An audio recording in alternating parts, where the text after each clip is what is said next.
Hey 12s. So, what we're going to be looking at today is another 10 mark extended response question, and this one's going to be on sleep disorders, or if you'd like, the circadian phase disorders. So, once again, when you're looking at a 10 mark question, in an exam, it should be the first section that you look at. You read what you are required to do first. So you actually go down to this bit, the bit that's in blue here, read that first before you read the scenario. That way you know what you should be looking for. Then you read the scenario, the research, the case study, and this is a case study. And you then highlight the key words in both the question and the scenario, and then create a plan to answer the question using the marks and key points as a guide. So you've looked at there, and you can see that I have actually done the planning space there and worked out which marks or how much marks each section would go to. And then use the plan as a checklist to write your final response. So as you go through it, you actually put a highlight through it and put a cross through it. Alright, so let's go through the scenario for this one. So Harvey and Miranda are married and have a 15-year-old son named Tuck.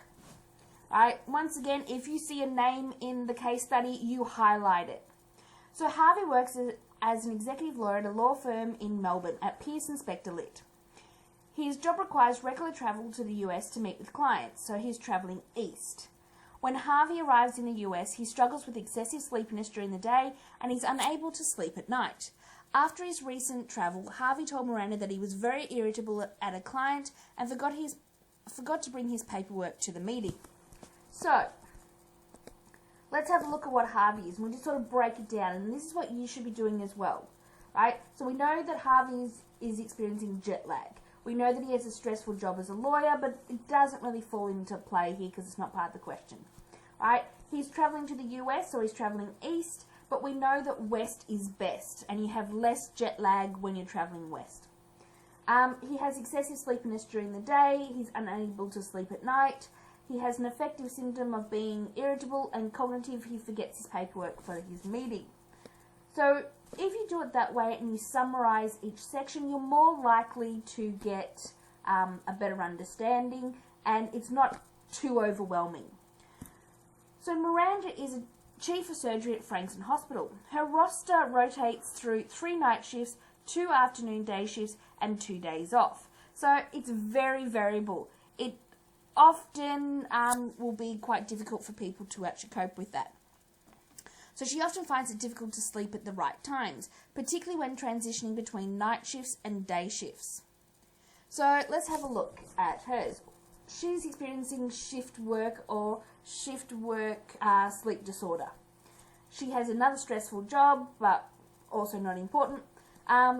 She has a rotating shift, which means that she won't be able to maintain a normal sleeping pattern, and she has difficulty sleeping at appropriate times. So we've just sort of summarised it. So we have found out everything we needed to, and we've summarised it into 4 dot points there. Alright, so Tuck. Tuck is 15 years old, completing Year 10 at Flinders Christian Community College. Tuck's bedtime is 10 p.m. However, he spends most nights on his phone scrolling through TikTok or playing Fortnite with his friends. So his bedtime is 10 p.m, but he's not going to sleep at 10 p.m. Tuck also struggles to wake up early for school and is often running late. Tuck has a part-time job at Coles and started dating a girl in his year level. When both parents work, Tuck is looked after by his 60-year-old grandmother, Amelia. Now, we'll get to Tuck's little dot points. So we know that because he's 15 years old, he's most likely going to be experiencing adolescent delayed sleep disorder, or sleep shift, or whichever one you want to call it these days. We know that he's an adolescent. We also know that his bedtime is 10 p.m, but he's not sleeping at that time. We know that technology is interfering with his sleep, so sleep education and sleep hygiene might be something to look after. He's stressed about school, work, and the girlfriend. He struggles to wake up for school, and he arrives late. So, we know that. Now, something that you should pay attention to. It says when both parents work, Tuck is looked after by his 60-year-old grandmother, Amelia. The question specifically asks, discuss the likelihood of each family member experiencing a sleep disorder. So at some point in your answer, you must mention Amelia, even if she doesn't have a sleep disorder. Now this first part here means that at some point you need to actually say that they either do or they don't. So you need to explain the biological basis of Harvey and Miranda's conditions, including the biological and psychological and social basis for Tuck's conditions. Discuss the interventions that could be applied to each family member. Sorry if you heard that, that's my dogs. So we know that we must relate to each of the individuals and their sleep disorders, which are clearly defined. So you need to state what they are. You must also use other concepts associated with sleep. You need to make sure that you outline the biological, psychological basis of their conditions, or at least the biological of Harvey and Miranda, and biopsychosocial for Tuck. When they say in the word explain, they're talking about using details and definitions, right? So you need to go into more detail. Discuss indicates that you need to look at both sides of an argument in detail. So you're looking at Harvey's, you're looking at Miranda's, you're looking at Tuck's, you're looking at different, not just looking at one intervention, you're looking at numerous ones. So you're not just seeing it from one perspective. So if you see the word discuss, they're asking you to look at all perspectives that it could have. Alright, so the planning space. Alright, so you must mention circadian rhythm phase disorders, as all three circadian rhythm phase disorders, right, are what they have. Harvey's sleep disorder, we're just looking at the biological side, but you look and the intervention to fix this. We'll just get rid of this. So that will be 3 marks. So you're not just going to say, he has this, right? You need to actually go into detail, and you'll see the answer that you need to have. Miranda's sleep disorder, outlining the biological, so you're only looking at the biological for Miranda, and the intervention to fix this, and then Tuck's sleep disorder, adolescent sleep-wake shift, and outline the biological, psychological, and social basis, and the intervention to fix this. So, let's have a look. Once again, you can do it in dot point if you wish. However, you get the full marks by putting it in a holistic way. However, if you struggle with that, then I just recommend doing it in dot points. Some marks are better than no marks. Alright, so here is a perfect answer. So, circadian rhythm phase disorder is a sleep disorder involving a significant disruption to the sleep-wake cycle, a biological circadian rhythm of approximately 24 hours. So that's got the definition, the picture-perfect definition. A person with a circadian phase disorder has a mismatch between their sleep-wake cycle and the sleep-wake schedule required by their day-to-day school or work life. Let's just highlight that word there, mismatch. They really do like you to use the word mismatch.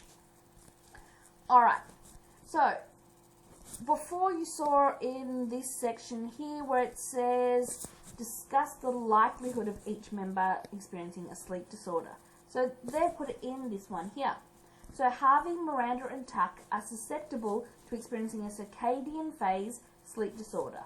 Amelia is not susceptible to experiencing a sleep phase disorder. So let's see if we can put in that mark. You'll need to mention it, so let's put it in. Discuss their likelihood of experiencing a sleep disorder. I don't know how we're going to put that mark in there, but we'll see how we go. Alright, so Harvey would likely experience jet lag from his long-distance overseas work trips. So we've stated it first up. Due to the changing time zone, Harvey will be arriving at his destination at a different time to his biological clock that is synchronized to his point of departure.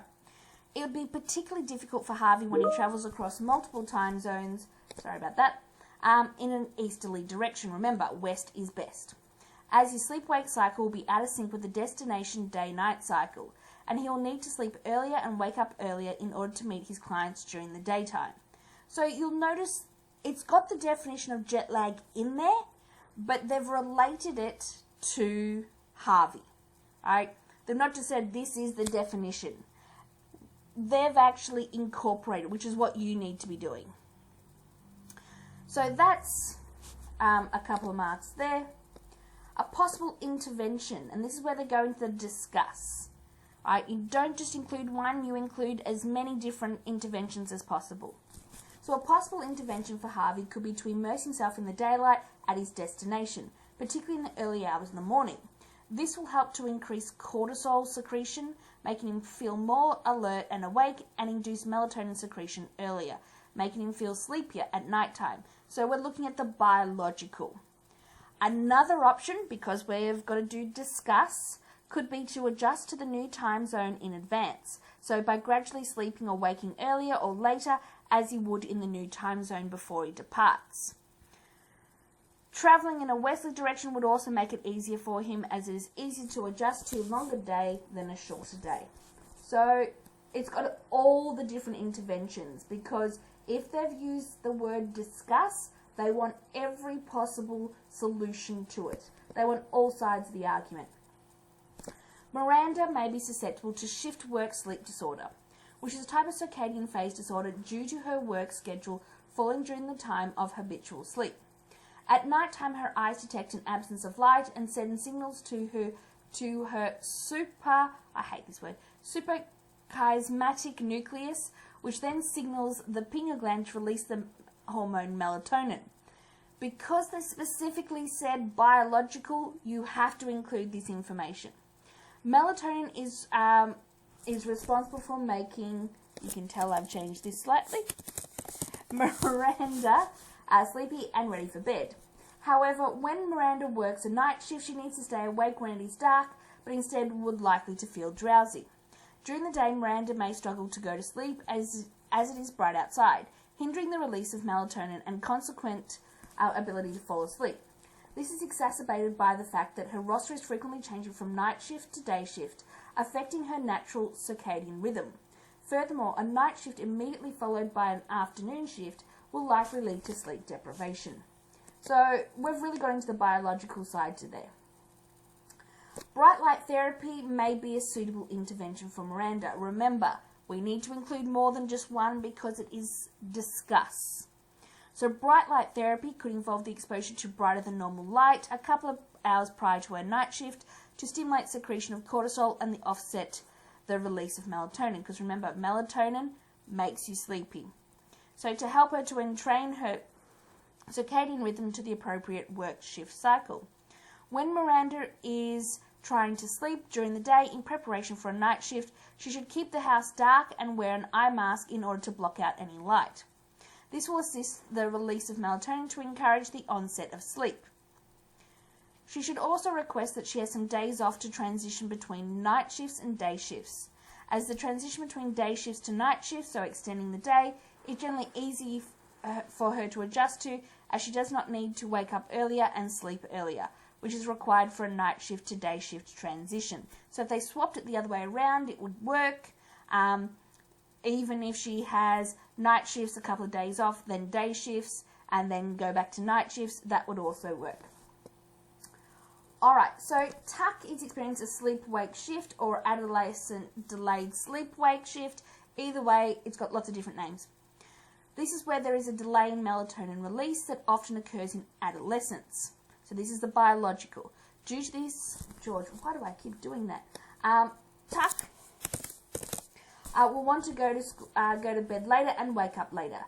He might also experience lifestyle pressures such as homework and social media that contribute to him staying up late. So we're looking at the social and psychological, as well as the need to wake up early for school, which may lead to sleep debt. So no intervention is necessary for Tuck. But if he had a severe case of adolescent sleep-wake shift, bright light therapy and good sleep hygiene practices, such as the removal of light-emitting electronic devices in the bedroom, so in other words, take away his phone, he may be advised to help him to re-entrain his circadian rhythm to an appropriate time for his school schedule. Now, we don't need to talk about Amelia because we're only needing to discuss whether or not they have it or not. right? And you wouldn't need to discuss Amelia's sleep disorder because she doesn't have one. All right, so if you have any questions, please don't hesitate to ask, and we will continue on with this little process. Have a good day. Bye.